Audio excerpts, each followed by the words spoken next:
हटे ना यार दादा। हमने तो हट मुख्यमंत्री जी ने जो भरोसा दिया उसमें कायम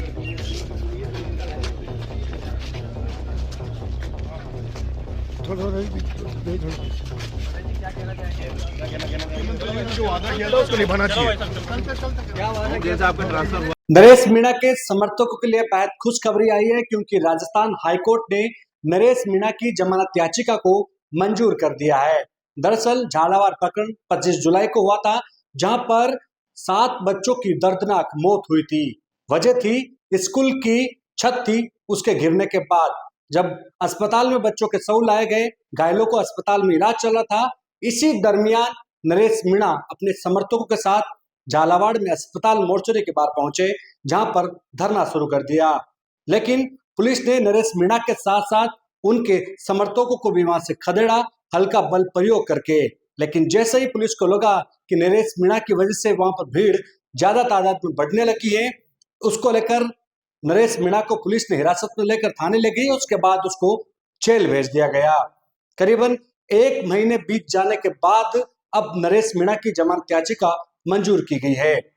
कोर्ट में नरेश मीणा के वकील ने पैरवी की कि नरेश मीणा ने किसी तरह की कोई राजकार्य बाधा नहीं पहुंचाई, ना ही आपातकालीन सेवाओं को बाधित किया।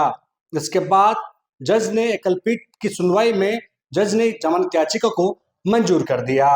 दरअसल जिस तरह से नरेश मीणा का गहरा विवादों से नाता रहा है, इससे पहले करीबन 8 महीने तक नरेश मीणा जेल में बन रहे थे।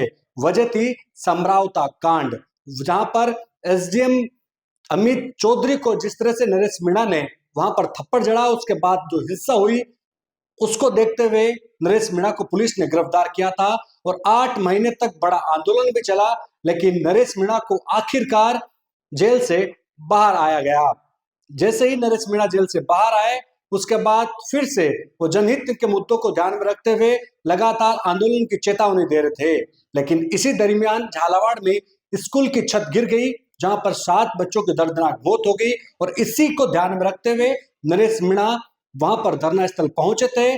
और उन्होंने जिस तरह से हाईकोर्ट के अंदर जो नरेश मीणा के वकील थे, उन्होंने दलील दी कि नरेश मीणा ने जनहित के मुद्दों को ध्यान में रखते हुए पीड़ित परिवारों की और बच्चों की आवाज बुलंद की थी और इसी को लेकर वो वहां पर धरने पर बैठे थे, ना कि किसी की राजकार्य बाधा पहुंचाने और ना ही आपातकालीन सेवाओं को बाधित करने में।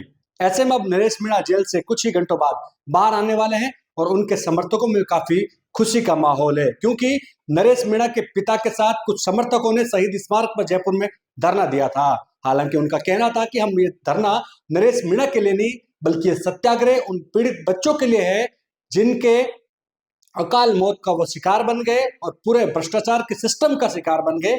और उसी को ध्यान में रखते हुए उन्होंने आंदोलन की भी चेतावनी दी थी। लेकिन जिस चेतावनी जो अल्टीमेटम दिया था, उस अल्टीमेटम के दरमियान ही अब नरेश मीणा की जमानत हो रही है। ऐसे में अब आने वाले वक्त में नरेश मीणा कौन से मुद्दे पर एक्टिव होंगे, क्योंकि जिस तरह से अंदाजा लगाया जा रहा है कि आने वाले निकाय चुनाव में नरेश मीणा दावेदारी ठोक सकते हैं और उसको देखते हुए समर्थकों को भी काफी बेचैनी है कि नरेश मीणा किस तरह से आगामी चुनाव में भाग लेंगे। क्योंकि जिस तरह से समरावता कांड हुआ था, उससे पहले देवनी उद्याना में उन्होंने निर्दलीय ताल ठोकी थी और बीजेपी और कांग्रेस दोनों के लिए पसीने छुटाते थे।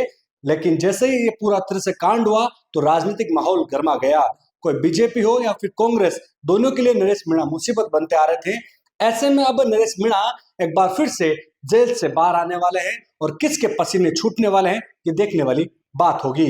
लेकिन नरेश मीणा जो कि अपने बयानबाजी के तौर पर जाने जाते हैं, चाहे बीजेपी हो, चाहे कांग्रेस हो, चाहे कौन से भी नेता हो, हर किसी को वो आड़े हाथों लेते हैं। ऐसे में नरेश मीणा को हर बार यही कहा जाता है कि नरेश मीणा किसी की सुनते नहीं है और नरेश मीणा ये भी कहते हैं कि मैं अपने आप की भी नहीं सुनता। और यही वजह है कि नरेश मीणा को बार बार इस मुद्दों पर किसी तरह की कोई बड़े नेता का समर्थन नहीं मिल पाता है। यही वजह है कि नरेश मीणा अकेले अलग थलग दिखाई देते हैं। लेकिन उनके साथ जो जनसमूह है, उनका अपार प्रेम है, वो कहीं ना कहीं नरेश मीणा को ऊर्जा देता है। यही वजह है कि नरेश मीणा हर मुद्दे पर एक्टिव नजर आते हैं। कैमरा सहयोगी मनोज के साथ विशाल शर्मा, जयपुर, राजस्थान तक।